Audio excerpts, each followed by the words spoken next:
Sebelum Anda duduk, coba lihat kanan kiri dan katakan selamat hari Natal, Tuhan Yesus mengasihimu. Puji Tuhan, silakan duduk sekarang.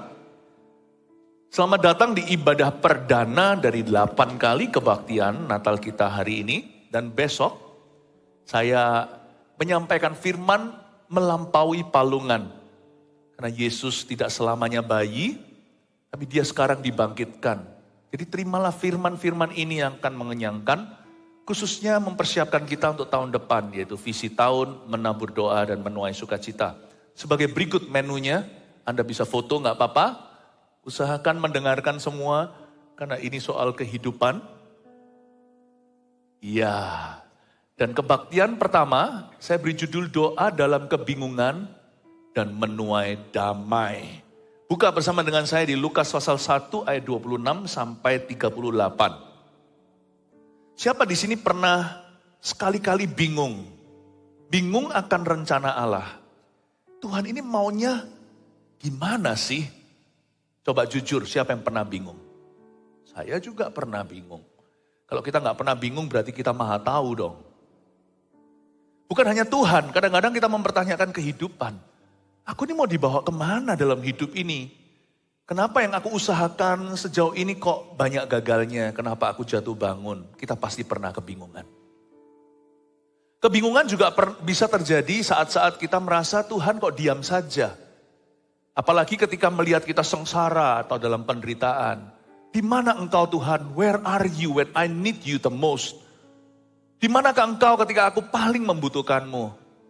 Just because he's quiet. Hanya karena dia diam saja bukan berarti dia tidak ada. Ketahuilah bahwa aku adalah Allah. Diamlah dan ketahuilah bahwa aku adalah Tuhan. Tuhan itu gak pernah meninggalkan anak-anaknya. Dan saya akan ajak kita untuk menelusuri satu cerita bagaimana seorang wanita bernama Maria pasti kebingungan luar biasa. Dan bukan hanya itu, kalau kita tahu background story-nya, dia juga dalam bahaya. Zaman itu ada satu hukum religi. Kalau seorang perawan hamil sebelum dia nikah, dia harus dirajam menurut hukum Musa. Mari kita baca sekarang. Lukas 1 ayat 26 dulu. Pemberitahuan tentang kelahiran Yesus. Dalam bulan yang ke-6, Allah menyuruh malaikat Gabriel pergi ke sebuah kota di Galilea bernama Nazaret. Kepada seorang perawan yang bertunangan dengan seorang bernama Yusuf dari keluarga Daud. Nama perawan itu Maria. Ketika malaikat itu masuk ke rumah Maria, ia berkata, "Salam hai engkau yang dikaruniai. Tuhan menyertai engkau." Maria terkejut mendengar perkataan itu. Lalu bertanya di dalam hatinya, apakah arti salam itu? Kata malaikat itu kepadanya, "Jangan takut hai Maria, sebab engkau beroleh kasih karunia di hadapan Allah. Sesungguhnya engkau akan mengandung dan akan melahirkan seorang anak laki-laki, dan hendaklah engkau menamai dia Yesus. Ia akan menjadi besar dan akan disebut anak Allah yang maha tinggi. Dan Tuhan Allah akan mengaruniakan kepadanya tahta Daud, bapa leluhurnya. Dan ia akan menjadi raja atas kaum keturunan Yakub sampai selama-lamanya. Dan kerajaannya tidak akan berkesudahan." Ayat 34, kata Maria, cengli sekali, masuk akal. Kata Maria kepada malaikat itu, "Bagaimanakah hal itu mungkin terjadi kan aku belum bersuami?" Jawab malaikat itu kepadanya, "Roh Kudus akan turun atasmu dan kuasa Allah yang maha tinggi akan menaungi engkau. Sebab itu anak yang kau lahirkan itu akan disebut kudus, anak Allah. Dan sesungguhnya Elisabet, sanakmu itu, ia pun sedang mengandung seorang anak laki-laki pada hari tuanya. Dan inilah bulan yang ke-6 bagi dia, yang disebut mandul itu. Sebab bagi Allah tidak ada yang mustahil." Kata Maria, "Sesungguhnya aku ini adalah hamba Tuhan. Jadilah padaku menurut perkataanmu itu." Lalu malaikat itu meninggalkan dia. Bagaimana kita sepatutnya berdoa saat kita bingung sesuatu? Atau saat kita bingung sama sekali? Justru jangan mundur dari Tuhan waktu Anda tidak menemukan jawaban. Sebab Tuhan itu kebenaran. Ada tidak ada jawaban, tinggallah dalam kebenaran. Berapa banyak orang Kristen meninggalkan Tuhan? ceritanya begini, suatu hari dia berdoa, tidak kunjung dapat jawaban. Lalu dia hengkang. Dialah kehidupan. Kalau kita mau hidup dan masih hidup, jangan pernah tinggalkan Tuhan. Bahkan di dalam nama kebingungan. Jangan mengatasnamakan kebingungan lalu Anda meninggalkan Tuhan. Jikalau di sini ada jiwa-jiwa lama yang dahulu pernah aktif, lalu Anda mengalami 1-2 trauma atau dikecewakan oleh manusia. Jangan ikut-ikut lalu kecewa sama Tuhan. Orang adalah orang, Tuhan adalah Tuhan. Anda di pihak siapa? Di pihak manusia atau di pihak Allah? Hari itu sesuatu terjadi pada Maria. Tepatnya dalam bulan ke-6, Allah menyuruh malaikat Gabriel pergi ke sebuah kota di Galilea bernama Nazaret. Dalam bulan yang ke-6, Alkitab itu spesifik ya, Alkitab itu detail. Kadang-kadang bahkan dituliskan tanggalnya, tapi kali ini bulannya, bulan ke-6. Segala sesuatu yang terjadi di hidup kita, semua yang terjadi di dalam hidupku, ajarku menyadari kau selalu sertaku, beri hatiku selalu bersyukur padamu, karena rencanamu indah bagiku. Semua yang terjadi, yang baik maupun yang buruk, di dalam hidupku, ajarku menyadarinya, bahwa kau selalu sertaku, beri hatiku selalu percaya padamu, bahwa rencanamu selalu baik bagiku, bahwa rencanamu indah bagiku. Dalam bulan yang ke-6, harusnya ini menjadi bulan tragedi Maria. Tapi puji Tuhan, Maria diangkat iman. Pangkat anak Tuhan adalah imannya. Apapun terjadi, jangan pernah melihat musibahnya. Lihatlah penyertaan dan janji Allah. Setiap interupsi di dalam hidup kita, misalnya bulan ke-6 kita yang gak tentu bulan Juni ya kan. Ingatlah bahwa Tuhan sudah tahu sebelumnya hal itu akan menimpamu. Jangan panik karena Tuhanmu tidak pernah panikan. Sekalipun jikalau saya beranikan diri berkata demikian, perkara yang terjadi itu karena salah Anda atau salah saya, Tuhan pun tidak gugup menghadapinya. Tuhan itu maha tahu. Jangan gara-gara kemahatahuannya kita tuduh. Kalau engkau tahu kenapa engkau gak luputkan? Kalau engkau maha kuasa kenapa engkau tidak bebaskan? Gak begitu cara beroperasinya kerajaan sorga. Orang benar harus hidup dari imannya. Dan harus bisa berdoa bahkan saat kebingungan. Pray, tahun depan tahun menabur doa. Kita harus belajar bagaimana berdoa dalam setiap keadaan. Kalau keadaan senang, gampang berdoa. Tapi keadaan susah itulah susah berdoa. Dalam bulan yang ke-6, ada penentuan Allah dalam kehidupan kita setiap bulan, setiap tanggal, setiap hari, setiap detik, setiap menitnya. Belajar untuk berjalan dalam tuntunannya. Gabriel pergi ke sebuah kota di Galilea bernama Nazaret kepada seorang perawan yang bertunangan dengan seorang bernama Yusuf dari keluarga Daud. Nama perawan itu Maria. Bolak-balik disebut perawan-perawan dalam ayat 27 untuk menekankan bahwa dia sungguhan perawan waktu dia hamil. Kelihatan ajaib ya di mata kita. Bagi orang dunia yang gak punya iman, mereka ini anggap dongeng cerita, mana mungkin. Tapi kita orang yang beriman, kita tahu tiada yang mustahil bagi Tuhan. Tapi pernahkah kita ini lepas debat dengan orang dunia percaya gak percaya? Tanya perasaan Maria. Betapa bingungnya, dia itu umurnya kurang lebih, kita gak tahu pasti. Tapi zaman dulu orang menikah muda, jadi sangat mungkin dia itu baru umur 16-an. Bagaimana seorang teenager, belum youth lagi, dia baru anak baru gede, remaja, ditimpa musibah gini dan dia tahu hukumnya. Hukum Taurat mengatakan harus dirajam.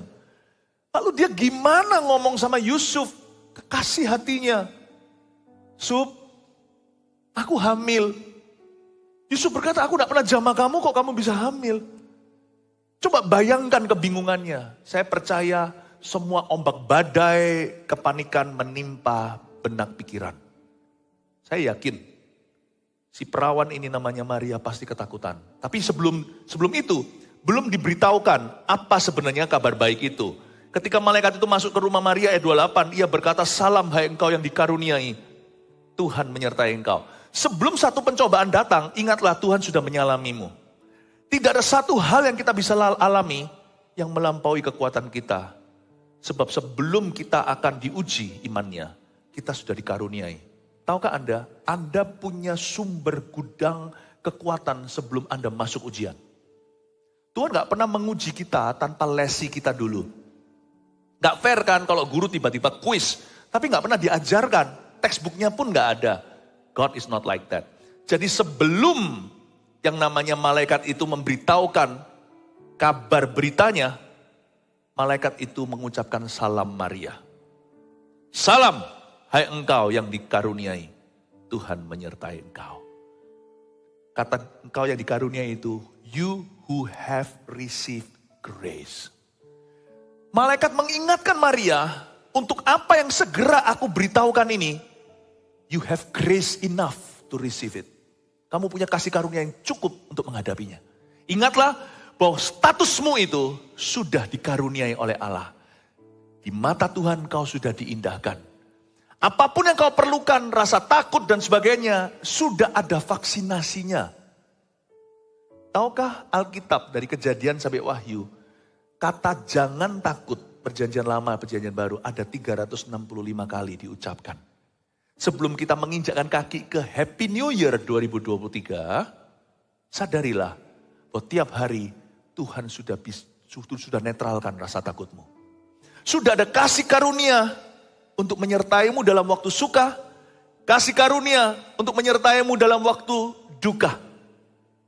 Waktu suka kasih karunia itu membantumu untuk tidak lupa Allah. Tidak seperti 9 orang kusta yang tidak kembali lagi setelah sembuh. Tetapi untuk masa-masa dukamu, Tuhan sudah sertakan kasih karunia cukup untuk melalui lembah-lembah ujian imanmu. Kadang-kadang Tuhan luputkan kita sama sekali dari penderitaan. Tuhan luputkan, tapi terkadang Tuhan tidak meluputkannya, tapi Tuhan menyertai kita agar kita tabah melalui lembah apapun juga. Pokoknya saya tahu, next year tahun depan ini, every day, satu hari demi satu hari, tiap hariku tahun depan ini, sudah ada Tuhan berjalan di depan. Saya tidak takut bahaya, sebab Tuhan beserta, tongkat dan gadanya menyertai kita. Haleluya, kasih tepuk tangan untuk Tuhan. Saya suka sekali, Salam Maria ini bukanlah sebuah doa yang patut kita panjatkan secara hafalan. Salam Maria ini mengingatkan kita sebuah kebenaran bahwa sebelum Maria harus menghadapi sesuatu yang besar ini, dia sudah dikaruniai kekuatan untuk menghadapinya. Salah satu karunia Tuhan itu terjadi cukup jauh, berapa mil jauhnya. Berupa seorang sepupu jauh. Usianya seperti tantenya. Tuhan sudah memberi karunia pada Maria. Karena sebelum dia masuk ke dalam tantangan, ada orang lain yang sudah mengalaminya. Sama namun berbeda. Jangan pernah mengira bahwa problema yang Anda hadapi itu satu-satunya di seluruh bumi. Di dalam gereja kita ada orang yang pernah ngalami itu, mirip sih. Gak ada orang yang punya masalah yang sama seperti sidik jari kita berbeda. Tapi sudah ada orang yang mendahulimu. Setiap kita dalam masalah sudah ada pendahuluannya. Orang lain yang mengalaminya dan mereka sudah keluar dan mereka sudah menang. Dan Tuhan selalu sertakan karunia ini juga. Sementara kita mengalami pencobaan, ada orang lain, kerabat rohani kita, yang bersama-sama mengalaminya. Tahukah Anda tidak pernah diizinkan menjadi yatim piatu rohani? Tidak pernah satu orang pun di antara kita itu diizinkan untuk mengalami apapun sendirian. We are in a kingdom. Kita ini berada dalam satu kerajaan. Kerajaan itu lebih dari 1-2 orang. Sadarkah Anda, orang Kristen tidak boleh mengasihani diri sendiri. Orang Kristen tidak boleh melihat musibahnya. Tidak boleh melihat penderitaannya. Orang Kristen harus bisa melihat rancangan Allah di balik semuanya itu. Kamu dikaruniai. Dia belum tahu. Mari kita sekarang dengarkan malaikat break the news. Ayat 29, Maria terkejut mendengar perkataan itu lalu bertanya dalam hatinya, apakah arti salam itu? Apa maksudnya ya? Aku dikaruniai. Kata malaikat itu kepadanya, jangan takut hai Maria. Sebab engkau beroleh kasih karunia di hadapan Allah. Diulang lagi. Malaikat ngerti hati perawan ini rawan. Hati perawan ini, hati wanita ini perlu dilindungi. Makanya malaikat ngomong lagi, jangan takut. Bayangin kalau kita diberitahu, aku ada sebuah kabar untuk kamu. Terserah, menurut kamu kabar baik atau kabar buruk tergantung cara pandangmu. Bro, jangan takut ya. Tambah takut gak kita digituin? Aku punya kabar untuk kamu. Jangan takut tapi ya, jangan takut ya. Tambah takut gak? Tapi kalau malaikat atas nama Tuhan mengucapkan jangan takut sungguhan. Karena Tuhan tidak pernah berdusta. Kalau manusia bisa memberi harapan palsu. Tuhan gak pernah kasih kita anestesi atau obat bius. Kalau Tuhan bilang jangan takut, jangan takut. Kalau Tuhan berkata takutlah, maka takutlah.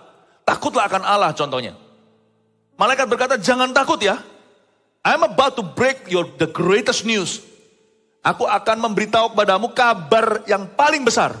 Jangan jadi kabar buruk. Kalau hatimu takut, semua kabar baik jadi kabar buruk. Tapi kalau hatimu beriman, kabar buruk pun jadi kabar baik. Jangan takut ya, divaksinasi sekali lagi. 2 kali dia berkata kau dikaruniai sebab engkau beroleh kasih karunia di hadapan Allah. Luar biasa Tuhan kasih boosternya. Sesungguhnya engkau akan mengandung dan akan melahirkan seorang anak laki-laki dan hendaklah engkau menamai dia Yesus. Ayat 32, pingsanlah Maria. Enggak ya. Enggak ada ayatnya pingsanlah Maria. Waktu ayat 31 malaikat memberitahu kamu akan mengandung. Orang Malaysia katakan alamak. Dan akan melahirkan seorang anak laki-laki dan hendaklah engkau menamai dia Yesus. Ia akan menjadi besar dan akan disebut anak Allah yang maha tinggi. Dan Tuhan Allah akan mengaruniakan kepadanya tahta Daud, bapa leluhurnya. Seketika itu mungkin waktu Maria masih bicara sama malaikat, mungkin dia mulai ngelamun. Pandangannya mulai tidak fokus. Aku mengandung. Lalu mungkin ya, saya imajinasi. Ayat 32 itu malaikatnya lambai-lambaikan tangannya di depan mata. Maria, hei. Tapi ia akan menjadi besar dan akan disebut anak Allah yang maha tinggi. What do you see? Do you see the challenge? Or do you see the promise? Do you see the problem? The potential problems atau potensi masalah ada. Atau kamu melihat Allah? Dia akan disebut anak Allah yang maha tinggi dan Tuhan Allah akan mengaruniakan kepadanya tahta Daud bapa leluhurnya. Dan ia akan menjadi raja atas keturunan kaum Yakub sampai selama-lamanya. Dan kerajaannya tidak akan berkesudahan. Maria dari melamun, matanya kosong pandangan. Tiba-tiba merasakan iman, ayat 34. Tapi Maria punya pertanyaan. Siapa bilang orang kalau beriman itu nggak punya pertanyaan? Iman itu tidak buta. Sekalipun iman itu tidak karena melihat, iman itu karena mendengar Allah. Kita bisa menjadi orang beriman namun punya pertanyaan. Maria angkat tangan, sebentar Pak Guru, ayat 34 kata Maria kepada malaikat itu. Aku punya satu pertanyaan, bagaimana hal itu mungkin terjadi karena aku belum bersuami. Sorry ya Pak Guru, aku bodoh nih. Ini bukan sarkastik ya. Sorry ya malaikat, maaf aku ini naif. Tolong beritahu aku rumusnya gimana, aku itu belum bersuami. Ini kan masuk akal atau cengli. Dia tanya, loh Anda berkata saya akan mengandung, tapi saya ini belum nikah. Bagaimana hal itu mungkin terjadi karena aku belum bersuami? Maria bergumul dengan logika. Sangat normal dan lumrah. Saat kita bingung, kalau kita bergumul dengan logika saja, kita akan tersesat. Bawa semua pertanyaanmu kepada Tuhan. Jangan kecewa sama Tuhan dulu. Bawa segala keraguan, kebimbanganmu. Ngomong sama Tuhan begini, bukan aku mau meragukan Tuhan, bukan aku mau bimbang akan janji, bukan Tuhan. Tapi tolong ajari dengan senang hati, Tuhan itu akan mengajarimu. Karena Tuhan itu lemah lembut dan rendah hati. Tuhan itu gak main marah-marah. Hai kamu yang kurang beriman. Kalau kita itu datang letih lesu berbeban, salah satu bentuk beban berat dalam jiwa adalah kebimbangan, keraguan, pertanyaan. We have so many questions. Kita datang pada Tuhan. Kalau kita bawa pertanyaan kita pada Tuhan, dan kita rindu dengar-dengaran, dan hati kita mudah diajar, kita akan dibawa Roh Kudus masuk kepada kebenaran. Tapi kesalahan orang bukannya dia itu membawa pertanyaannya kepada Tuhan. Kesalahan banyak kita adalah mempertanyakan Tuhan. Beda loh. Do ask God, but do not question God. Silakan monggo silakan bawa pertanyaan. Silakan tanya pada Tuhan kalau ada sesuatu gak jelas. Kecuali kalau pertanyaan kita adalah untuk mencobai Tuhan. Kalau memang Tuhan itu betul, kenapa dinosaurus berapa juta tahun? Iya, kayak anak kecil aja. Kalau kita tanyanya itu hanya karena penasaran atau curiosity, kita tanyanya itu pada Tuhan itu untuk mencobai. Pertanyaan-pertanyaan yang sifatnya bukan sesuatu yang kita butuhkan, tapi sesuatu yang kita cari-cari. Yang pertanyaan seperti itu gak akan berkenan, percayalah saya. Gak akan dapat jawabannya.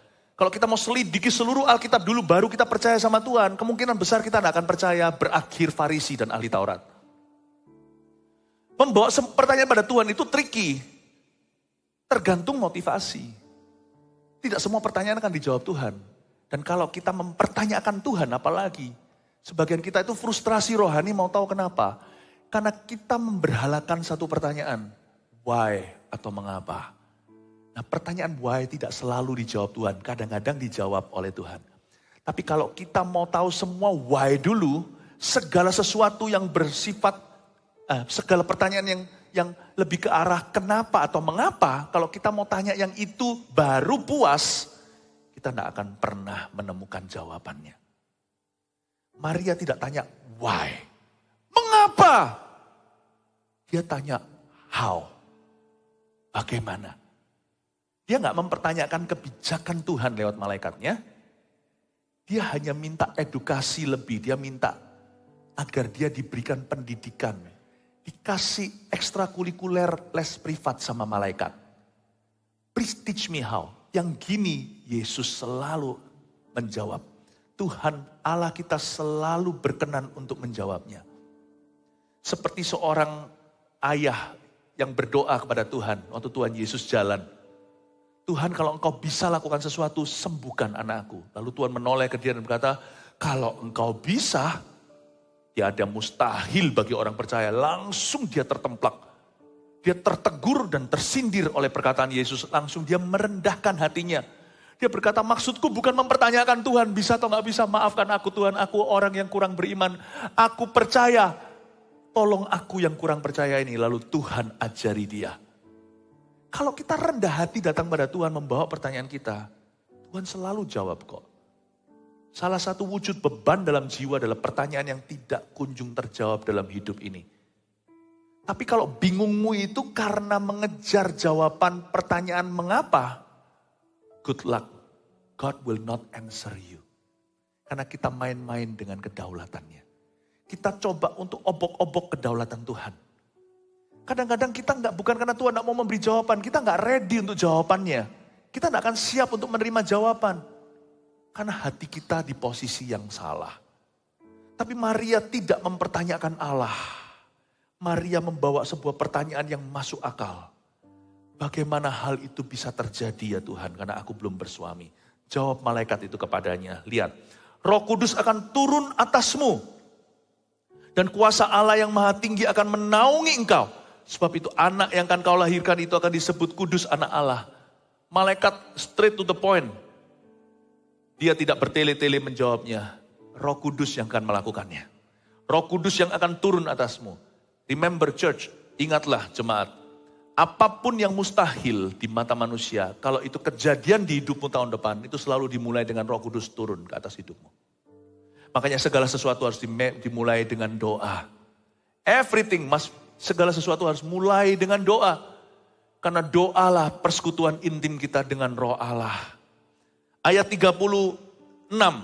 Dan sesungguhnya Elisabet sanakmu itu, ia pun sedang mengandung seorang anak laki-laki pada hari tuanya. Dan inilah bulan yang ke-6 bagi dia yang disebut mandul itu.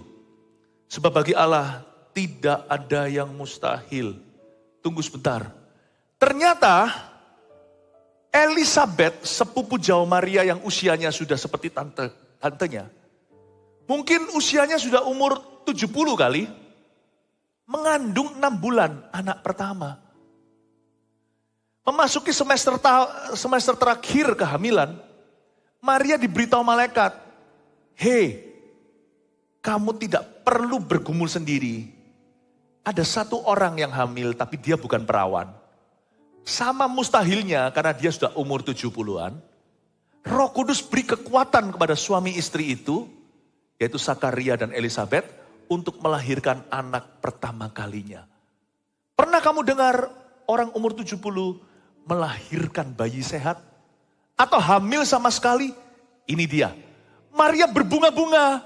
So I'm not alone ya Tuhan, aku tidak sendirian. Gak pernah aku izinkan seseorang dalam misi hidup dari Tuhan sendirian. Selalu Tuhan itu sertakan teman, rekan, sepenanggungan, bukan menanggung penderitaan, menanggung kemuliaan. Tuhan tidak pernah memberikan visi atas hidupmu dan Anda sendiri di dalam visi itu. Allah selalu memberikan teman-teman visi dalam hidupmu. Besi menajamkan besi, manusia dari Allah menajamkan sesamanya. Ingat Bapak Ibu Saudara, tidak boleh ada satupun di antara kita tahun depan merasa lonely atau sendiri. Gak boleh ada di sini yang mengasihani diri sendiri. Gak perlu tuh. Karena seberat-berat Maria harus hadapi. Dan sebesar itu glory yang harus dia tanggung dalam hidupnya. Dia berkata, aku sudah memberikan mujizat yang sama kepada cousinmu. Nanti Yesus yang dilahirkan itu, dia juga gak mulai dari nol. Nanti older cousinnya, second cousin berarti sepupu lebih jauh. Yesus dan Yohanes Pembaptis itu kerabat. Yohanes Pembaptis 6 bulan lebih tua dari Yesus, setengah tahun lebih dewasa. Dia akan mempersiapkan jalan. Even anak Allah, Yesus Kristus pun tidak dibiarkan babat Allah sendirian. Jadi waktu Anda bingung, jangan cari orang yang sama-sama bingung. Carilah orang-orang yang pernah bingung, tapi mereka sudah menang. Kalau Anda kepahitan, jangan cari orang-orang yang kepahitan. Nanti gosip semuanya. Mereka bersatu, itu bukan persatuan. Persatuan orang-orang yang pahit hati adalah persatuan karena mereka semua punya common enemy atau punya musuh yang sama. Kalau Anda kepahitan, cari orang Kristen yang kemanisan. Amin Bapak Ibu Saudara. Kalau Anda lagi lemah iman, kok malah pergi ke dunia.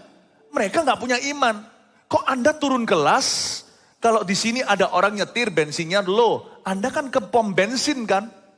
Gak malah bensin yang ada dibocorkan. Kenapa ketika Anda lemah iman, pergi kepada dunia, lari dari Tuhan? Mereka malah justru akan gembosi Anda dan bocorkan imanmu.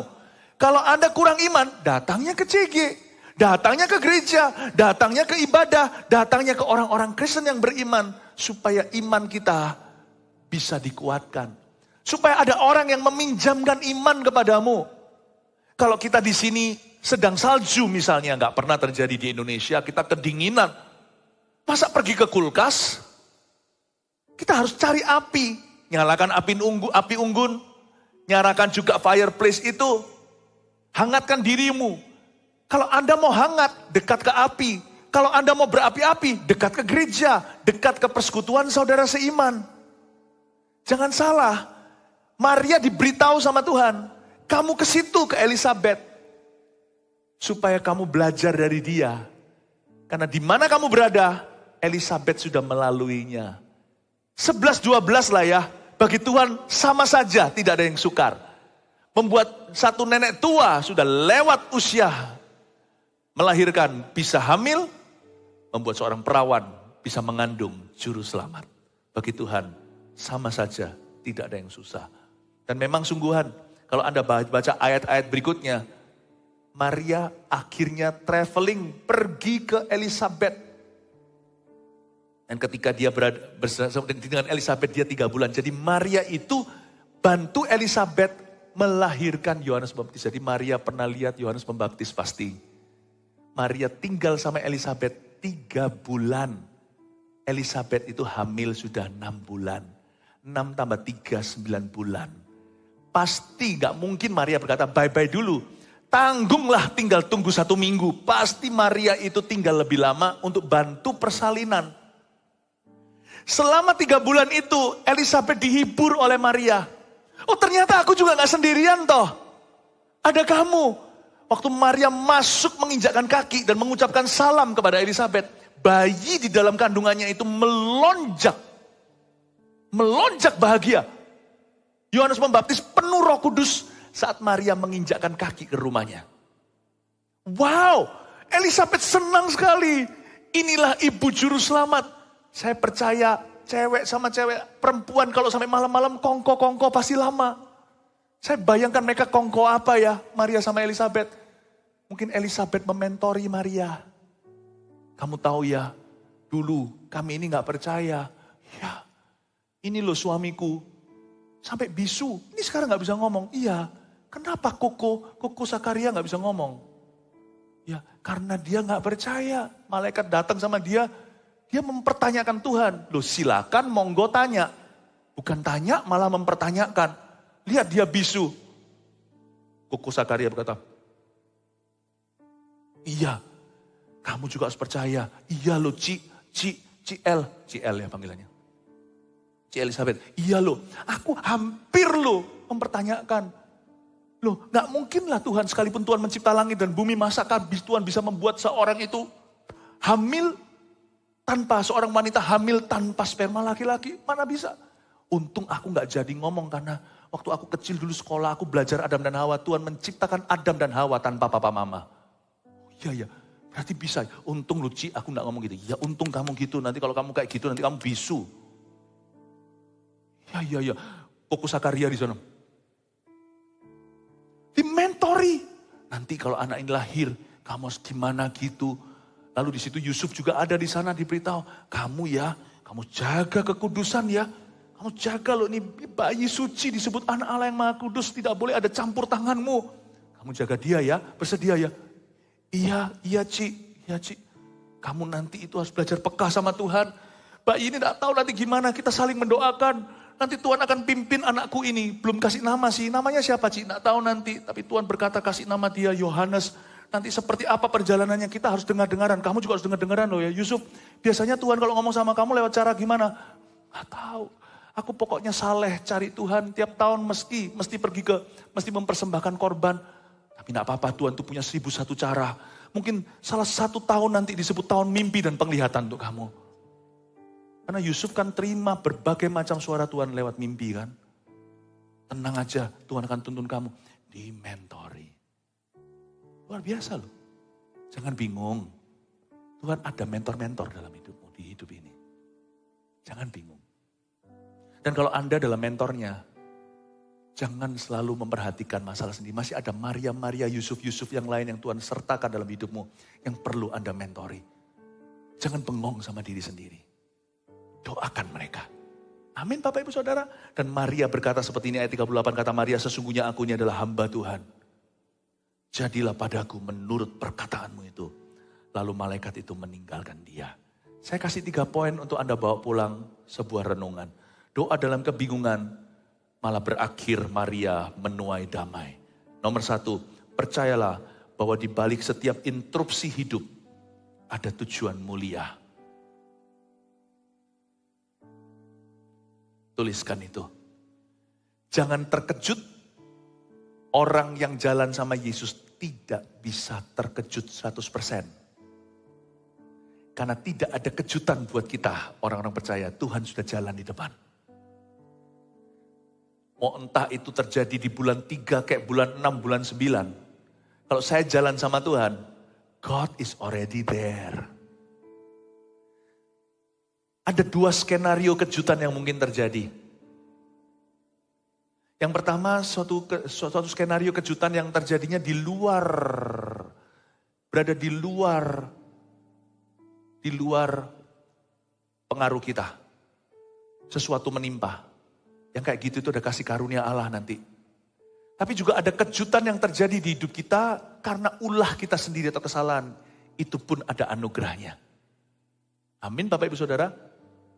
Meskipun Anda bisa berkata di sini, tapi aku ini kan ngalami begini juga karena salahku. Sekalipun karena salah Anda, konsekuensi yang terjadi nggak terduga. Kalau Anda kembali pada Tuhan, selalu Tuhan menyediakan jalan keluarnya. Apalagi kalau itu bukan karena ulahmu atau ulahku. Kalau sesuatu terjadi dan menimpa kita, pasti ada anugerah yang luar biasa yang Tuhan sediakan dalam kehidupan kita. Jangan takut apa yang terjadi di dunia ini. Jangan pandang dunia, pandang janji Allah. Kemarin terjadi COVID, pandemi semuanya. Orang yang berjalan dengan iman ada pemeliharaan, ada perlindungan Tuhan, ada rencana Tuhan. Siapa sangka lewat masa-masa pandemi itu begitu banyak jiwa diselamatkan lewat gereja kita. We did not know, kita tidak tahu, kita tidak ada satu orang pun bisa memprediksikan apa yang akan terjadi pada dunia. Kalau Anda tanya sama saya 2023 itu tahun yang baik atau tahun yang suram? Sama sajalah tiap tahun sami mawon. Alkitab mengatakan di kitab Pengkhotbah di bawah kolong matahari ini, tidak ada sesuatu yang baru. Peduli amat tahun depan itu tahun naga, tahun ayam, tahun cicak. Setiap tahun itu ya unda-undi, pasti ada suka ada dukanya. Cuman perbedaannya, kita yang bingungan tahun ini dan tahun-tahun yang lalu, tahun depan jangan bingung lagi. Kita harus jadi umat yang beriman tahu bahwa segala interupsi di hidupku, entah bulan 3, bulan 9, atau bulan 6, aku tahu ada maksud dan tujuan Tuhan di dalamnya. Aku tidak takut lagi. Hadapi hari esok karena Tuhan sudah ada di sana. Nomor 2, bertanyalah jika kurang mengerti atau kurang paham. Tapi jangan menghina Allah. Ask God, tanya Tuhan, jangan tertawa. Lihat tuh Sarah, dia tertawa ditegur sama Tuhan kan. Kamu akan hamil. Dia dengar malaikat, mirip dengan cerita ini. Tapi di perjanjian lama. Abraham yang ngobrol sama malaikat, beberapa utusan sorga. Dia nguping dari pintu rumah. Sarah tertawa. Salah satu daripada malaikat-malaikat itu adalah Yesus Kristus, penampakan anak Allah di perjanjian lama. Langsung Tuhan bilang sama Abraham, istrimu itu tertawa. Makanya anak mereka dikasih nama Ishak. Don't laugh. If you don't understand, ask. Do not mock. Kalau kita nggak ngerti, tanya. Jangan menghina. Zakaria juga sama, dia nggak percaya. Mana mungkin Tuhan, aku tahu Engkau Maha Kuasa, tapi I think this is beyond your limit lah. Ini di luar batasmu lah. Saya jadi ingat hamba seorang raja ketika Elisa berkata, besok by this time, waktu yang sama, tepung yang paling mahal itu hanya harganya sekian sikal. Sedangkan sekarang sedang kelaparan, Yerusalem dikepung musuh. Maafkan, tapi kotoran manusia itu harganya aja mahal. Kotoran manusia, mereka makan bayi sendiri zaman perang itu gila. Mana mungkin besok gandum jadi murah dalam 24 jam. Lalu kata-kata dia salah. Tanya kalau nggak ngerti, tanya kayak sama si Nabi. Maksudnya Tuhan gimana ya? Oke Tuhan, bilang sama Tuhan, sekalipun aku nggak ngerti gimana hal itu bisa terjadi. Nggak masuk ke nalar dan akalku. Namun kalau Engkau yang berfirman, aku percaya terjadilah padaku sesuai dengan firman-Mu. Dia enggak. Dia menghina dan berkata, sekalipun Tuhan mencipta langit dan bumi, mana mungkin hal itu terjadi. Jadi pribadi dong sama Tuhan. Kita kalau nggak ngerti, jangan diubah menjadi personal dengan Tuhan.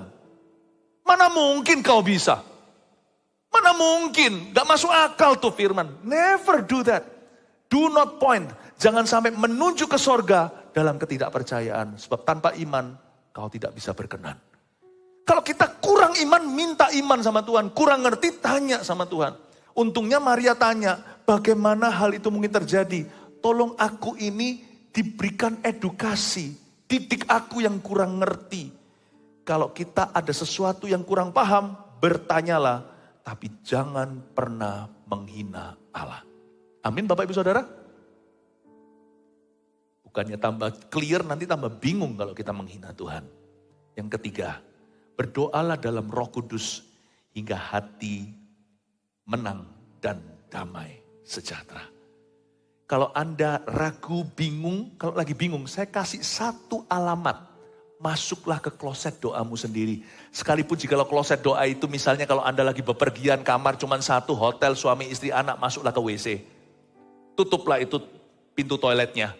Berlututlah di sana atau di sebelah bathtubnya. Masuklah ke pintu, tutup di belakangmu. Berdoalah hingga hatimu berserah. Sampai bisa bilang seperti ini kayak Maria.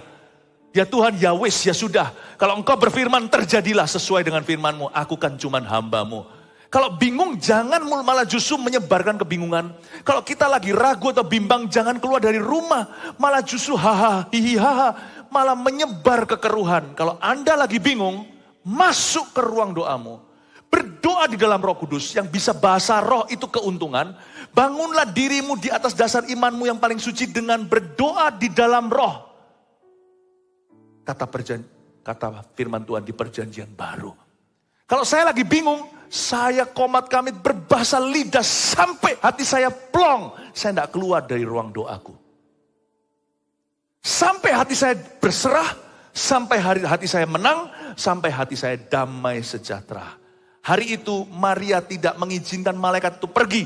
Sampai kalimat ini, sesungguhnya aku ini adalah hamba Tuhan, jadilah padaku menurut perkataanmu itu. Lalu malaikat itu meninggalkan dia.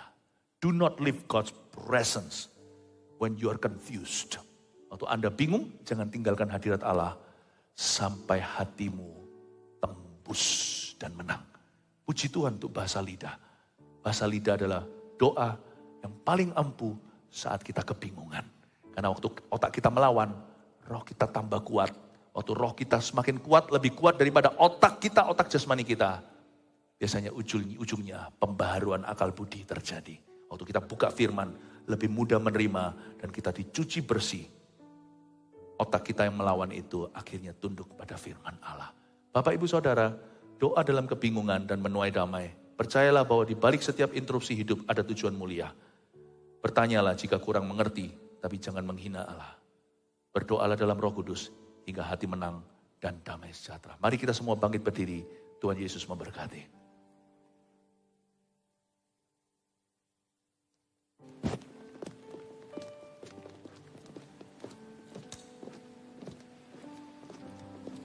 Di hari Natal ini, saya rindu sekali untuk memberikan sebuah altar call. Sekalipun ini adalah hari Natal, perayaan Natal, tapi ibadah kita setiap minggu tetap memberikan panggilan altar. Saya ingin sekali untuk mengundang